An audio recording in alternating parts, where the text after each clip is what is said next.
پہلگام میں جس طرح کا آتنکی حملہ ہوا اس کے بعد دیش میں دکھ ہے، غصہ ہے اور پاکستان کے خلاف پورا دیش کہیں نہ کہیں ایک طرح کی مانگ کر رہا ہے کہ ایک ایکشن ہونا چاہیے۔ میرے ساتھ اسی پورے مدعے پر زیادہ بات چیت کے لیے مہاراج ڈاکٹر کرن سنگھ جی۔ آپ نے اس حملے کے بارے میں سنا، اس بزدلانہ حملے کے بارے میں سنا، کیا ذہن میں آیا؟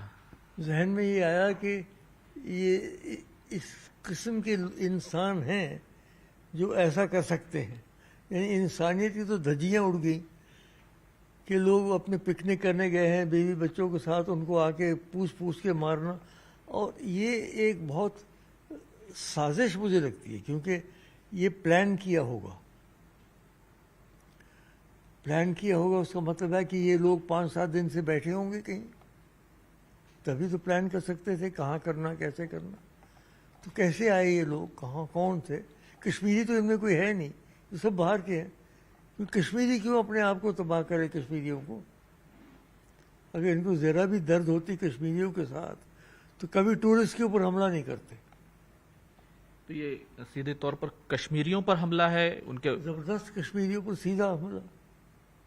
سیدھا حملہ ہے، کیونکہ کشمیریوں کی روزی روٹی اسی پہ چلتی ہے زیادہ تر۔ بھیا آپ تو جانتے ہیں، چاہے وہ 5 اسٹار ہوٹل سے لے کے، چاہے وہ شکارا والا ہو، چاہے پونی والا ہو، کوئی بھی ہو، یہ سب اسی اوپر نربھر ہے، ٹورزم پہ۔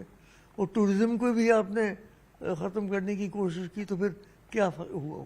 اب تک جو دیکھتے تھے کہ آرمی پر حملہ ہوتا تھا، پولیس پر حملہ ہوتا تھا، ٹورسٹ پر حملہ کیا اور نام پوچھ کر مذہب کی کو ایک طرح سے آئیڈینٹیفائی کرنے کی کوشش کی۔ بڑی حیرانگی کی بات ہے، اور کتنا دکھ ہوتا ہے کہ لوگ بیچارے مارے گئے، ان کی سنویدنا ہم پرکٹ کر سکتے ہیں، لیکن کیا کہیں۔ وہ بہادر شاہ ظفر کا ایک ہے نا فکر، بات کرنی مجھے کبھی مشکل ایسی تو نہ تھی۔ بات ہی کیا کہیں ہم ایسے بھینکر کانڈ کے اوپر۔ جموں کشمیر نے بہت سارے مشکل حالات دیکھے ہیں، اب یہ دوبارہ سے اس طرح کے حالات، تو پاکستان کے خلاف بہت سخت ناراضگی ہے ملک میں۔ ہے ناراضگی، ظاہر ہے پاکستان سے ہو رہا ہے۔ جو لشکر طیبہ کہہ رہے ہیں وہ تو پاکستان میں ہی تو بیسڈ ہے۔ اب غصہ تو ہے، اس میں کوئی شک نہیں۔ جیسے میں نے کہا، اب اس غصے کا کیا جواب دیتے ہیں، کیا نہیں دیتے ہیں، یہ تو وہی کہہ سکتے ہیں، میں اس کے بارے میں ادھک نہیں کہہ سکتا۔ وزیر داخلہ خود جموں کشمیر گئے ہوئے ہیں، وزیر اعظم سعودی عرب سے واپس آ گئے ہیں، کس طرح کا ایکشن جو ہے آپ، کیونکہ تمام چیزیں آپ نے دیکھی ہیں، گورنر رہے ہیں، صدر ریاست رہے ہیں، دیکھا بہت کچھ ہے ہم نے، اس میں کوئی شک نہیں، لیکن کیا ہونا چاہیے اس کے بارے میں اس لیے نہیں کہنا چاہتا ہوں کہ مجھے ویکتیگت روپ سے مجھے جانکاری نہیں ہے۔ جنرل جانکاری تو ہے، لیکن اس وقت حالات کیا ہیں، کہاں ہیں، کیا ہے، یہ تو وہی دیکھ سکتی ہے، بھارت سرکار دیکھ سکتی ہے۔ جموں کشمیر کے عوام سے کیا کہیں گے کہ ایک طرف ہم دیکھ رہے ہیں کہ ہندو مسلم کی باتیں، نفرت کی باتیں، اور پھر اس طریقے سے نام چنہت کیا جانا، یہ تمام چیزیں؟ میں تو یہی کہوں گا جموں کشمیر کے لوگوں سے کہ جہاں تک ممکن ہو سکے، جو ہماری پرمپرا چل رہی ہے، ڈوگرا رول 100 ورش رہا، 100 ورش میں تو ہم نے ایسی بھینکر گھٹنائیں کوئی نہیں دیکھی۔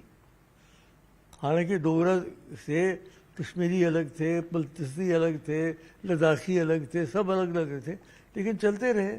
ہم تو یہی چاہیں گے کہ ہماری جو پرمپرا ہے، جو پرانی پرمپرا تھی، اس کو ہم قائم رکھیں، اور کسی بھی صورت میں اس چکر میں نہ پڑ جائیں کہ ہندو مسلم فساد ہو۔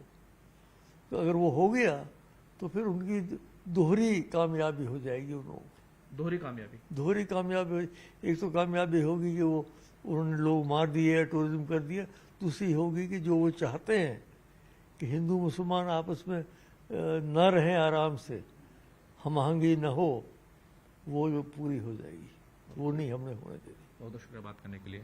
کیمرہ مین جگدیش گوتم کے ساتھ خرم شہزاد، نیوز 18 دلی۔